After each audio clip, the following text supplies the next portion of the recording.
Bonnie is one of the most unique brawlers in Brawl Stars, having basically two separate forms. She fulfills multiple roles, truly encompassing the long-lost hybrid role, being a tanky marksman who uses her super to assassinate enemies, or in that super, deal a whole lot of damage. Despite this, Bonnie is currently one of the worst brawlers in the game, and has been power creeped out of the meta without a balance change since March, and forced to watch on the sidelines as everyone else gets hypercharges.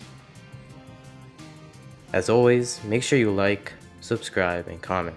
Only 15% of you are subscribed, so try and get that number up. Also, join our Discord server and our gauntlet for a chance to win Pop Penny, and watch the full video if you're interested in the topic, and enjoy! As always, let's start out with the basics of the cannon form. In this form, she has 9600 health, with a slow movement speed.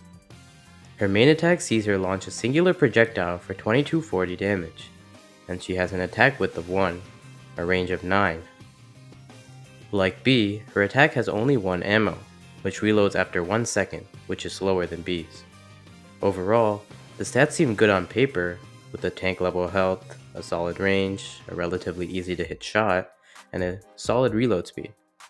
However, there are cracks even visible within the stats, like the fact she only has 1 ammo, and especially her speed, which is the second lowest in the game other than everyone's favorite robot, 8-Bit. Let's go over the Bonnie form now, and she has 6000 health, with her attack seeing her fire 3 shells from left to right, with each dealing 1160 damage at a 5 tile range. She reloads slowly at a 2-second reload speed, but she does have 3 ammo slots, unlike the one she has in her cannon form. At a close range, this can deal a large amount of damage, totaling over 10,000 damage if she hits all 9 of her projectiles across her 3 ammo slots. However, if she doesn't get the kill after the initial use of her ammo, she becomes extremely vulnerable with her short range and laughably long reload speed, causing a big drawback to her otherwise powerful Bonnie form. Finally, let's go over her supers. Her cannon super sees her jump into the air, and wherever she lands, she deals 2000 damage, similar to Edgar's hard landing star power. When she lands, she turns from the cannon form into her regular Bonnie form. In her Bonnie form, her super automatically charges and takes 16 seconds to fully charge up. Once she uses it, it turns her back to her cannon form similar to that of Meg, in which it isn't guaranteed and can be stopped by a CC ability, or in other words, a stun or a knockback. With their basics out of the way, let's get into the nitty gritty. Yes, I just said that, I have no idea why. Anyway, let's talk about her cannon form. Her high health combined with her long range is a dangerous recipe. In theory, and keep in mind this is all theory and not reality, it 1. Allows her to have an advantage against other marksmen. She can compete at least somewhat with other marksmen for range, as well as survive multiple shots against them due to her massive health, letting her survive even if she gets hit by a few shots, which is a luxury not given to many other marksmen. And 2. Gives her great survivability against brawlers with lower range than her.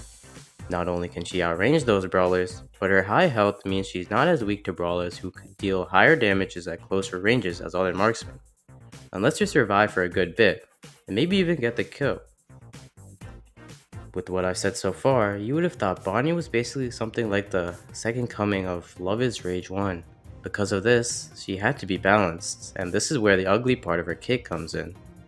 First off, the Pam in the room, her speed. She has the second lowest speed in the game. This completely contradicts her theoretical advantage over marksmen, as it makes it dodging those fast marksman projectiles infinitely harder, and she basically becomes target practice for marksmen facing her, making it probably her worst matchup.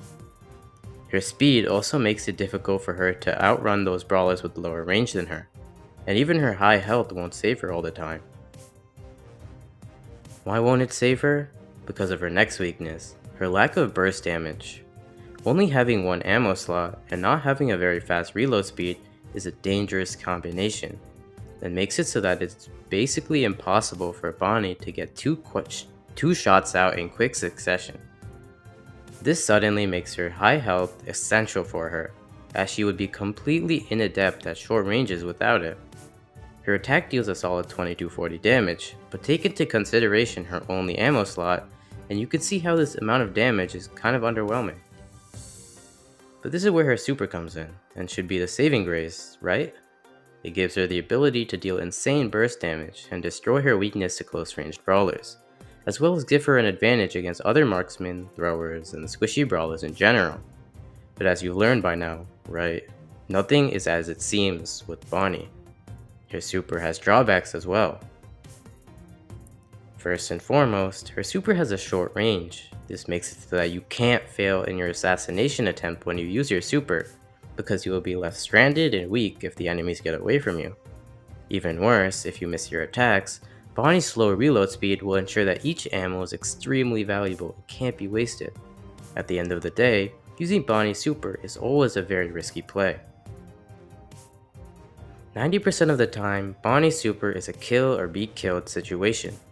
Either you get the kill, deal your massive damage without messing it up, and manage to run and hide behind some walls until you can turn back to your other form after 16 seconds, or you fail in your assassination attempt, and you either get out DPS'd or miss your super, basically making you a sitting, useless duck, giving the enemy a free kill on you unless you can either 1. Hide well, or 2. Dodge well.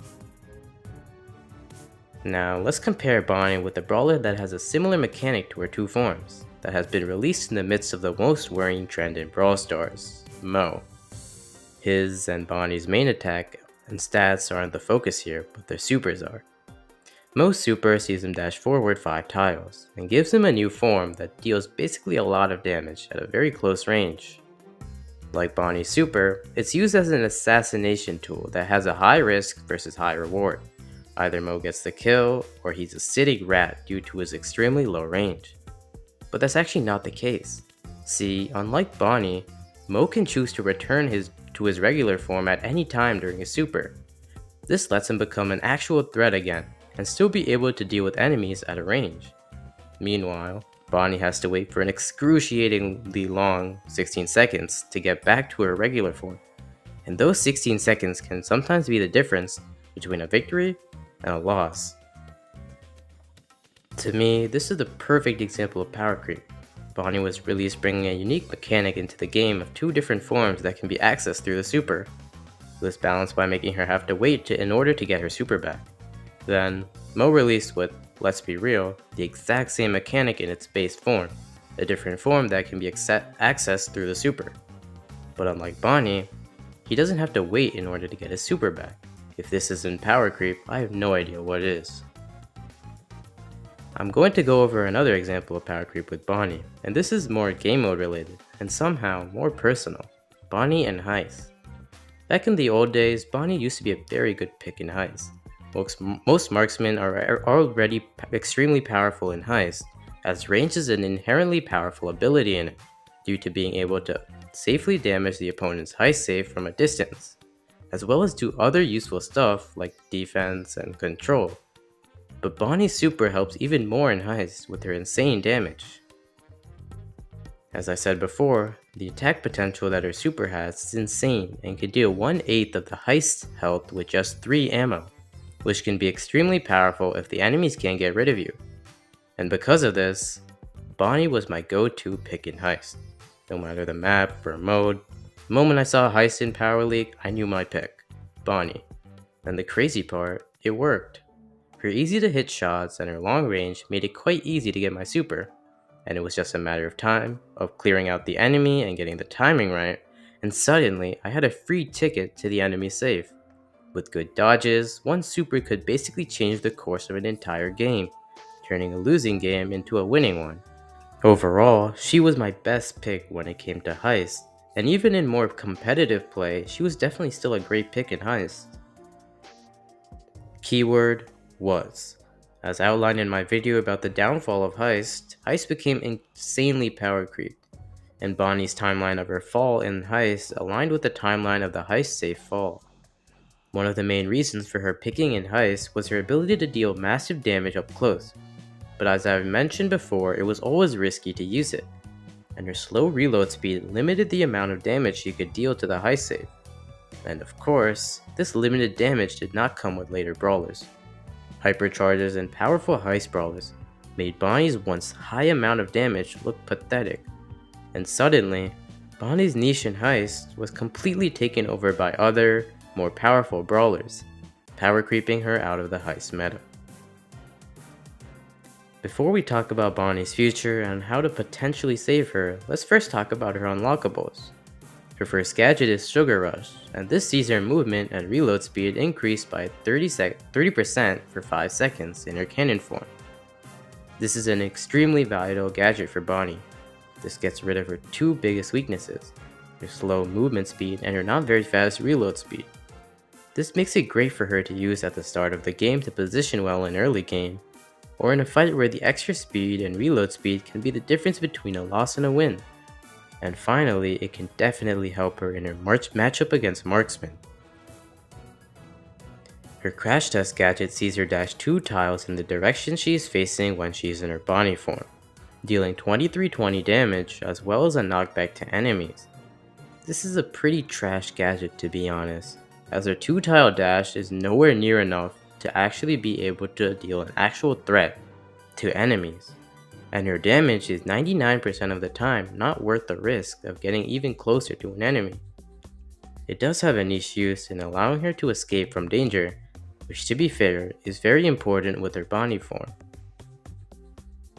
Her Black Powder Star Power increases her super range in her cannon form by 36%. You can't really go wrong with this star power and gives her an important extra edge over marksmen and squishy brawlers if they are very far from her.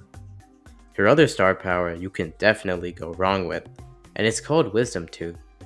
Wisdom Tooth sees Bonnie's cannon form attack split into 4 projectiles like surges, with those projectiles traveling 2 tiles. This has an extremely limited use, and the range is so short that it only really sees use when 2 enemies are very close, which rarely happens. Overall, we can see that Bonnie has a lot of flaws in her kit, but some flaws should be necessary, like her slow speed. However, what isn't necessary is such mediocre unlockables. Her Black Powder and Sugar Rush unlockables are fine, but her Crash Test and Wisdom Tooth need to either be reworked or completely replaced, and are currently useless. Another buff she should get is to her reload speed in both forms. Her reload speed should be like B in her cannon form, and it doesn't even have to be a normal reload speed in her Bonnie form, but it should be just a little bit faster, as it's just way too slow now to compete with the current damage inflation and power creep. As always, keep in mind that I'm quite trash at balance changes, so if you see something wrong with mine or if you have a better idea, feel free to put it in the comment section. Of course, there are more simple and pressing balance changes that should 100% be given to her. First of all, she either needs a nerf to the time it takes to regain her cannon form when she's in her Bonnie form, or an outright removal of the duration like Mo, letting her return to the cannon form whenever she wants. The 16-second time between the forms is one of her biggest weaknesses, and it's completely unnecessary, because if Mo, at one point being the best brawler in the game, could switch back to his regular form instantly, then why can't Bonnie, who is one of the worst brawlers? And of course, the other balance change is to absolutely nobody's surprise, a hypercharge. Let me know your ideas for a Bonnie hypercharge in the comments. In conclusion, despite having seemingly powerful stats, Bonnie is one of the most power-crept brawlers in the game. Her unique ability of 2 forms pales in comparison to Mo's, with Mo being able to return to his regular form whenever he wants, while Bonnie has to wait an outrageous 16 seconds to return to her regular form. To fix her, she 100% needs a change to this mechanic, and especially needs a hypercharge to compete with the current damage inflation. And it certainly wouldn't hurt to give her a few buffs here and there in order to make her a usable brawler again. Scan this QR code for 100 free pizzas. Anyway, thanks for watching. Watch this video, or this playlist, or join the Discord server.